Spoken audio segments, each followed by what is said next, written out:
Welcome, everyone. I'm Kimberly Boscheman, and this is the Intentionally Intuitive Podcast.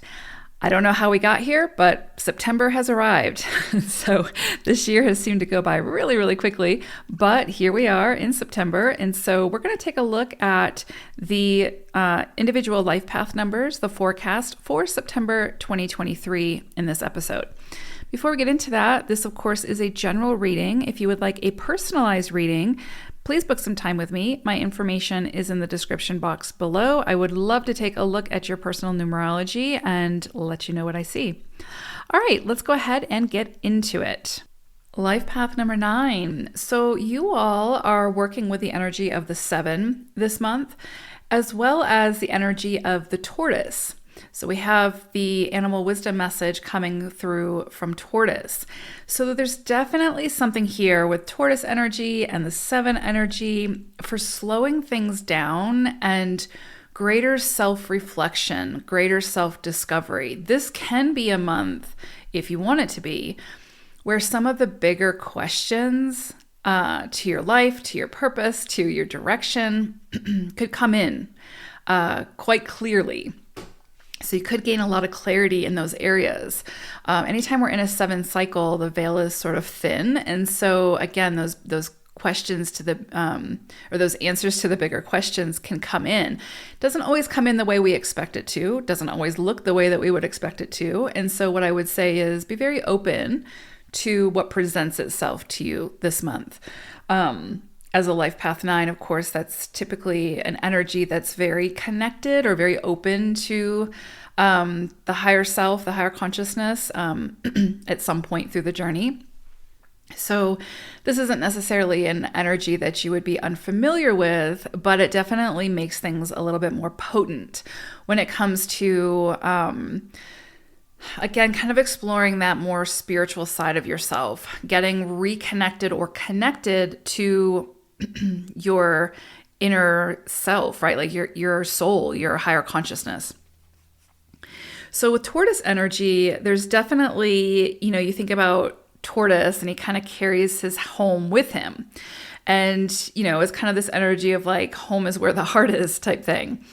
So again, there's something here about slowing things down. There's no need to be in a rush this month. You may feel like you need to be in a rush to come to answers, to come to conclusions, et cetera, to get things done.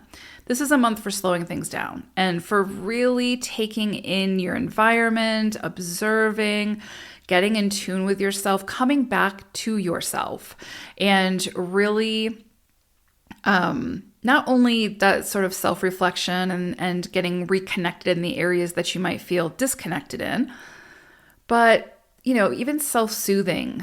Give yourself permission to splurge on a spa day or go into nature, spend a weekend, in a rustic cabin in the woods or something. Anything that allows you to really embrace a sense of solitude, not loneliness, but the sense of solitude for really creating space and a welcoming environment for you to go deeper within self, to come back home to yourself this month. Because I do think that this month has the potential to, again, bring in a lot of clarity, bring in a lot of answers that you've been asking or searching for. And so, again, more clarity on your direction, on your path, on, maybe if there's been some ambiguity or some cloudiness around some decisions that you've had to make. It's very possible that you could gain some very distinct clarity on your options, and then coming back to your heart center, you can decide which way to go. This can also be a cycle where your dreams can be very vivid, where you can sort of tap into some of your more metaphysical gifts. And so clairvoyancy, just deeper intuitiveness, psychic, energies, you name it. Anytime we have the 7 coupled with the 9, which is your energy, that sort of more ethereal energy is very, very strong. Like the veil just becomes very thin. So if you're open to that, you might be pleasantly surprised at what comes through. And I would also say be open to the messages that come in as a whisper, because again, through your dreams, through something that someone says, through your own clairaudience or clairvoyancy, whatever the case may be. But I think that there can be, like I said, some deeper messages coming through from your higher self, from the unseen, from the spirit world, etc., etc. That's very, very possible. The other thing is with this 7 energy, there's something about getting to the truth of the matter. And also with tortoise energy. So again, what feels right and what doesn't feel so right for you with, whatever area of your life that there's some, again, ambiguity, maybe some cloudiness. Where is it that you really do need to follow your gut feeling, your intuition, where the external is presenting one scenario or one thing, and your internal is telling you something different? Pay attention to that, especially this month. So especially if it's around signing contracts or committing to something long-term. I'm not saying, sometimes irrational fears can surface when we're committing to something because it's a commitment, right? So you want to be careful that you're not sort of misinterpreting irrational fear for that deeper intuitive knowing, right? So is it really truly a red flag, or is it something that your ego is trying to protect you from out of fear of stepping outside your comfort zone, right? So again, this is why that deeper self-reflection and contemplation is really key this month, because not only is it to get to the truth of the external of whatever is being presented, but it's also to get to the truth of your deeper sense, right? So is it fear or is it your intuition? The intuition is never going to steer you into something that's going to be harmful for yourself or others.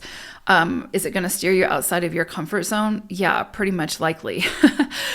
And that can trigger the ego to be like, oh, red flag, this is not good for us because we're uncomfortable. And of course, there's something different between, rational fear and irrational fear. Rational fear means there's a direct threat and something's going to happen if we don't take action or avoidance. Irrational fear is, oh, this could happen, and so I'm going to build this wall or not do this or whatever. And so I would say if you get that feeling that there's something not right or you shouldn't do it or whatever, try to deconstruct it. Because if it's coming from the soul, you really won't be able to deconstruct it. But if it's an irrational fear, you can kind of come to the source of where that is or where it stems from by deconstructing it. So again, just so many opportunities this month potentially for you to really come back home to yourself, to reconnect with yourself and trust yourself. If it doesn't feel right to you and it keeps coming in and it doesn't feel right, then take action to get to the bottom of it, right? And so if it's signing a contract or committing to something, then of course have somebody else take, a professional take a look at it to make sure that everything looks good, that your best interest is taken into consideration as well. Before you sign your name to it or before you put your name behind it. That's really important, especially under a 7 cycle, is that truth, right? Just getting to the truth of something. And sometimes that goes deeper than just what's being presented, right? And also trusting yourself. So even though everything in the external might be showing you one thing, if you really feel strongly about something, trust yourself and don't second guess yourself, just go with it. So beautiful energy for you all this month. Like I said, it has the potential to be very eye-opening and expansive. So beautiful. All right. Take care, 9s. Bye for now.